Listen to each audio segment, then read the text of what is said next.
me show you how to be a good breezy and change your prediction. Hello, my dear Bayesians. Before today's episode, I wanted to let you know that this year we'll be talking about Bayesian modeling in soccer at the Field of Play conference in Manchester, UK on March 27, 2026. So if you want to meet me, you can come there in the audience if you want, but also as a speaker, because we have already locked in most of the speakers and announcements coming soon. Stay tuned and, follow on LinkedIn. Last year, we had speakers from baseball, cycling, education, fantasy sports, soccer, obviously, because it's Manchester. And that mix, honestly, genuinely raised the level of conversation. The theme for this year, 2026, is communicating complex ideas. How do you take something technical, nuanced, uncertain, like models, probabilities, trade-offs, and make it understandable and useful for people who are not data experts? Like last year, we are opening up one of the final speaker slots. So if this theme resonates with you or someone you know, whether they work in football or somewhere completely different, feel free to contact me and I will take a look. And in any case, you can already buy your tickets. Go to Field of Play's website or LinkedIn page and you'll have all the information there. I'm really looking forward to seeing you there, and I will for sure have some LBS merch with you. So please come say hello and come to my talk also, so that then I can say that the room was full, because otherwise I don't know what I will do. Thank you so much, people. I will see you there. And now let's go on with the episode. And so something I was wondering about is, as someone who is, adjacent to this Silicon Valley world, can you define what hard tech here means for listeners? And you've mentioned the changes you've seen in these last 5 years with mass layoffs. So can you also talk about that? Like, how have these mass layoffs impacted the psychological mindset and mind, and maybe overall trust of the remaining technical employees? Because this is so concentrated in one space, geographical space, that I'm guessing it's not because you got laid off that you necessarily get out of the Silicon Valley. So you still meet these people, see them, and so on. So yeah, I'm wondering how did that work? So hard tech is a term popularized in the media now. It's unclear the exact origins, but Mike Isaac from the New York Times wrote a whole article really popularizing the term to basically name two things that are happening in parallel. Number one, a real shift in financing towards AI and core systems to enable really sort of the next technical chapter of evolution. And at the same time, a real change in attitude towards the workforce in tech, away from kind of, if you want to talk about like a soft, nurturing, playful environment, towards this is wartime era, buckle down, work 9 hours a day for 6 days a week, right? Like hard time, competition environment, return to office, enough of the playtime. So in parallel, kind of these two things happening. And that alone would have already been a major shift for culture at these tech companies. And to some degree, I think sometimes people have a little bit of like, oh, crybaby, rich people in Silicon Valley having to work hard. No more, whatever the popularized idea was, that we were like surfing around on exercise balls with lava lamps, whatever the kind of hard idea of the playground we were working in. The truth is, we always were working quite hard and working around the clock. But in an environment where there was a much bigger acceptance of failure, a much better programmatic support of systems to help us, whether it was well-being programs or the idea of a flexible working day or whatever it is. And what's happened really that you'll see in these companies right now is a pretty abrupt shift in the last few years that happened in sync with the battle for AI, but also the overhiring that happened during COVID leading to layoffs, where now it is a hyper-competitive environment. You could be fired anytime. Work hard.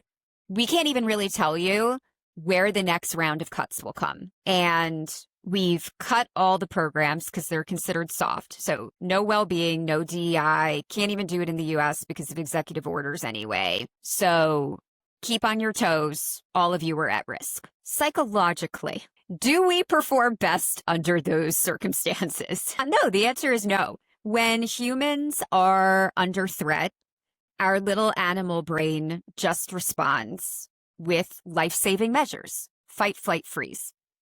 So what you're seeing in these tech companies is a lot of fear and fear reactions. We don't perform best under that. We become highly political. We become very cutthroat, very Game of Thrones. You only get to kind of higher level thinking, our most creative brains, when we are psychologically safe. And that has really been reduced during this period of time.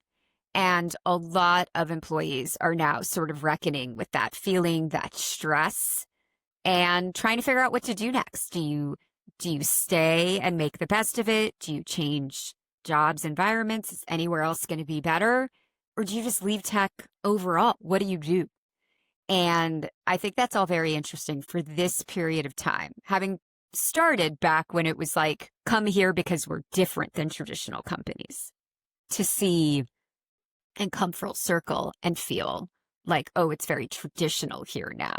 Yeah. This is also like from from my point of view, which is I know a lot of people in tech, but I've never been in there like per se. This is very interesting for me to see these changes, and from time to time disappointing changes, like a lot of the time, as you were saying, in the sense that they were, what was making the tech world and the Silicon Valley really something of its own. And I still remember I visited Google main headquarters in Mountain View in 2012 when I was doing a summer school at Stanford. And I remember that was really incredible. And that was when I really realized, oh, damn, this is somewhere I definitely love to work at some point in my life. And what's interesting is that this was really different. This was really something that set Google apart from all the rest more traditional companies, especially from my parents' generation, for instance. I still think these are great places to work. I just think we have to understand that perhaps the story we were told about them is not what is actively happening. You won't be able to join today, have this beautiful la la land where you can work on whatever you want, have 20% free time to try new things. No, like the environment is going to be like, you were hired to do this job, and do it very, very well. And we keep changing our performance system to change what very, very well means. Yeah. Which can be like that last part. I mean, the first part, that doesn't sound too weird to me. The second part, it's like if the definition of very, very well changes too often, then that can be unsettling and also can put you in a psychological mindset where actually you don't perform at your best because you don't really now know when the ground is gonna change under your feet. So that can definitely be a problem. I can see. We've seen it. We've seen it from Meta saying they're changing their performance tracking system. Right? It's happening across tech because what used to work isn't working for them anymore to continue to remain competitive and continue to grow at the rate that they want to. So this gets very tied up into capitalism and why we always need hyper growth from these companies. And I still think, though, that there are meaningful jobs there. That feeling of it, though, can impact people. Yeah, and that's interesting. You're talking about that need for hypergrowth, and I think we'll get back to that when I ask you about AI in a minute. But I'm also curious, like, what do you think is behind the thinking that a lot of established leaders in that realm have been pushing harder for a return to in-office work, despite I'm seeing a lot of employee preference for flexibility, not only in tech, but everywhere. And interestingly, I've seen a lot of other companies outside of tech being much, much more flexible with that. So I'm very curious, where does that come from? Do you think it's tied to the topics we just talked about? Well, I wrote a whole section on this. What do I think is behind it? I think it is both simple and complicated. The simple part is that everyone who has succeeded in leadership succeeded and exceeded expectations in a work from work world. Their entire understanding of success and idea of opportunity is from sitting side by side with people, brainstorming ideas, often on the same whiteboard, having these aha moments together. And they simply cannot conceive of an environment, and a competitive environment, particularly when you're trying to achieve results in an incredibly short period of time in a hyper-competitive world, where people are not together brainstorming for as many hours as possible. They just cannot conceive of it. That also means that they were the people that succeeded in that environment, which means they enjoyed it and were good at it. So leadership is almost entirely filled with people who enjoyed and thrived in that environment and succeeded at it. And much like when you have people recommending that, like, your kids should do sports because sports teach you so much. Well, those people were probably very good at sports, because if you sucked at sports, you probably don't recommend sports, because sports for you was a terrible experience, right? Just not getting picked for teams, learning resilience maybe, but like not positive elements of teamwork and confidence. So similarly, you have the people who were the best players deciding the game rules. And so when push comes to shove, and they're not seeing what they want to see, huge culprit is we're not all together. Whether it's true or not, whether it's a little bit of data, whether it's a little bit of, assuming the data means certain causation, correlation, causation, fun. Regardless, they're going to say, well, we got to get the team back together. We got to all be in one place to fight this battle and win this game. And even things where they see data that doesn't match that would either be viewed as sort of special exceptions or necessary sacrifices, because the majority, engineers aren't coding as much. Well, it's too hard to solve the complicated systems problem. Or through 7 million managers try to get the right management system involved for people who are remote. No, the easier thing is get everyone back together.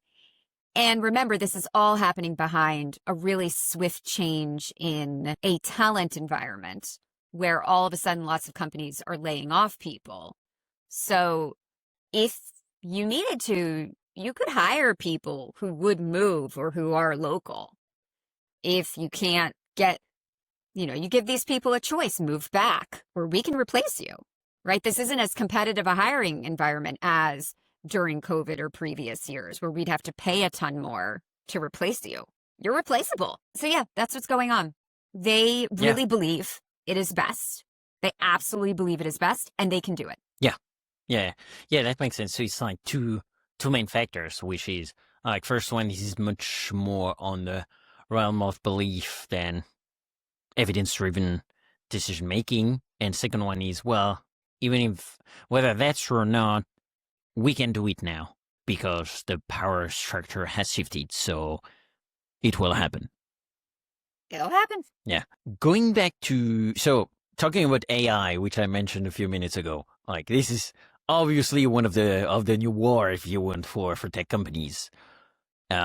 and this is definitely related to the need for hypergrowth you were mentioning before. How do you see this intense focus influence job priorities and resource allocation across the industry? So I think it's a very, very big question right now, not only for strategists like you, but for tech people like us, modelers and builders and engineers, things like that. It is hard to explain the night and day here. Machine learning and AI concepts had been around for the last 20 years, slowly growing and slowly being leveraged for various issues. It started to see it in the medical community, genome sequencing, like various things. You were starting to see machines trained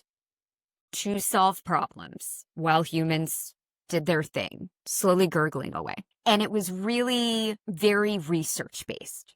So if you talked to particular research engineers or research scientists or whatever, they were making a career of this. And there had already been some automation involved with it, but very sort of rote automation, not believing like a machine could be trained on complex problem solving. When ChatGPT launched their user-focused product, it was the first time that really the imagination was captured by a broad set of people. And overnight, remember, this has been gurgling away for 20 years. Overnight, all the money rushed there. Now, why? Number one, this was all of a sudden an existential question for lots of companies. If you can use this for this, what else can you use it for? And are we going to lose? Is our entire business model built on something that could be replaced and replaced soon? Because all of a sudden ChatGPT gave people a way to think about it happening today, not tomorrow, not in the far off future. And that was really needed in some way in the engineering community because things had been getting a little boring. I talk about this in the book, but really engineers who love working on complex problems were getting bored. They were just getting like a lot of the hard problems had been solved. Now you're just refining ad systems, trying to make more people click on social media. So all of a sudden, people who really I watched at Google, people who had been trying to solve business problems be like, oh, thank God, there is an actual technical problem. And all the excitement, all the attention, but also the funding moved towards how do you solve those problems? And at the same time, separately, the people who give their money towards business problems, both through the stock market, but also through venture funding, angel funding, etc., were like, okay, what are you doing for AI? So basically, companies had to have their AI solution overnight and show that they were doing something. And if you were a startup, you better start saying you're an AI startup overnight. So if everyone's wondering what the heck is going on, that's what happened.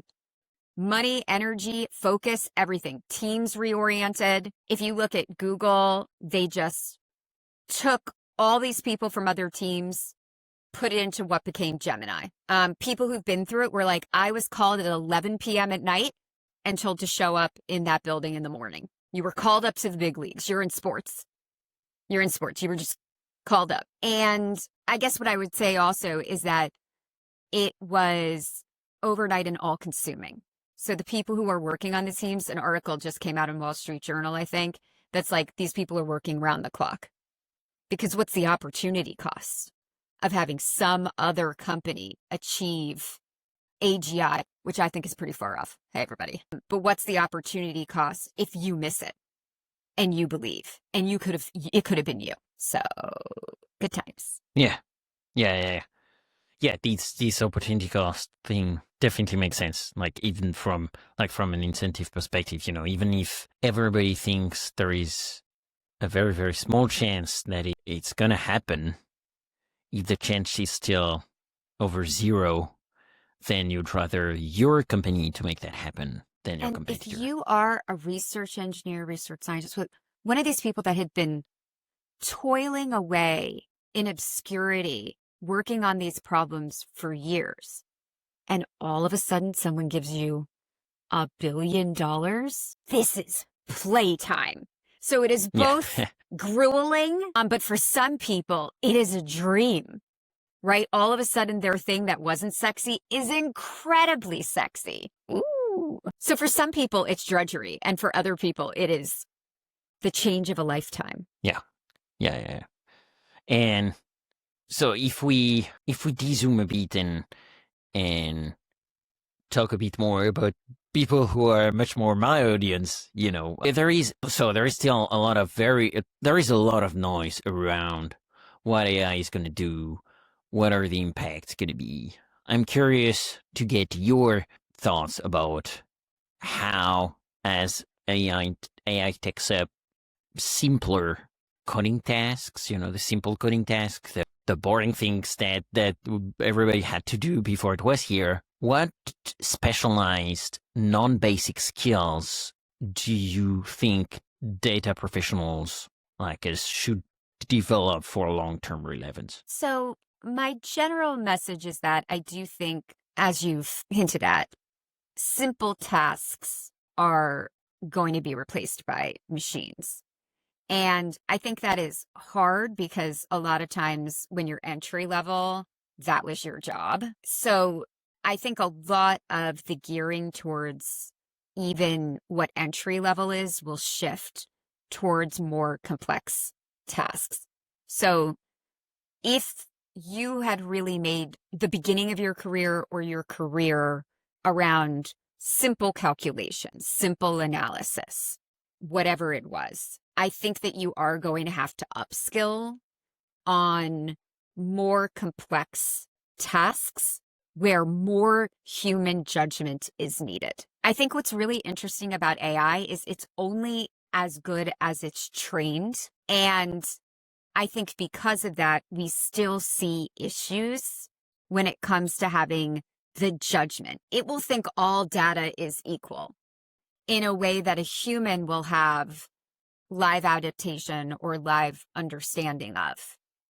And while you then could keep training, and by the way, this is complex and expensive and it requires people with skill set in exactly that field, which could be you, to train AI to say, well, no, like this type of data should be treated with this weighting versus this weighting. This is what people expect when you ask it an answer. The more niche you get into a field, the more expensive or unlikely I think it is to be solved by AI in the near term. So that's why you're seeing a lot of basic coding, basic data analysis be generally answerable by AI now. But as you start to get more complex into the medical field, the sports field, like you are, wherever you are, the less likely it's going to be specifically trained or answered in that field. And I don't think, again, this might be forever. So there is a possibility that over time you'll see that shift. But I think in any case, right now, when you're thinking about job replacement, it really is entry-level, simple tasks. And again, I will emphasize anywhere where true human adaptability, human judgment, responding to complexity is needed, it is not good at that right now. I think you've probably even seen it as you use it for your job. However, I think it's really useful to try to leverage it for speeding up your simple tasks, making yourself more efficient.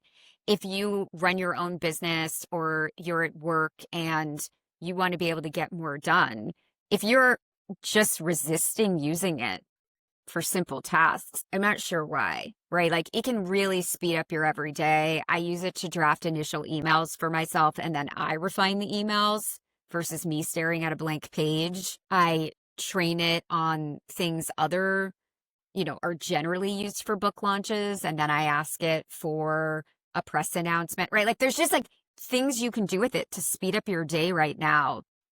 And I think if you're looking to give yourself an edge as a professional, you should really be doing that versus avoiding it even if you think it could replace you down the road. That's not now and maybe not ever. So let's not bet against it. Now, there are people telling crazy stories about like, it'll replace all human jobs and humans will just be paid a stipend. I encourage you also to use the tools to see just how far away we are from that. You will immediately realize that that is science fiction, at least right now. And you've got plenty of time to make money for now.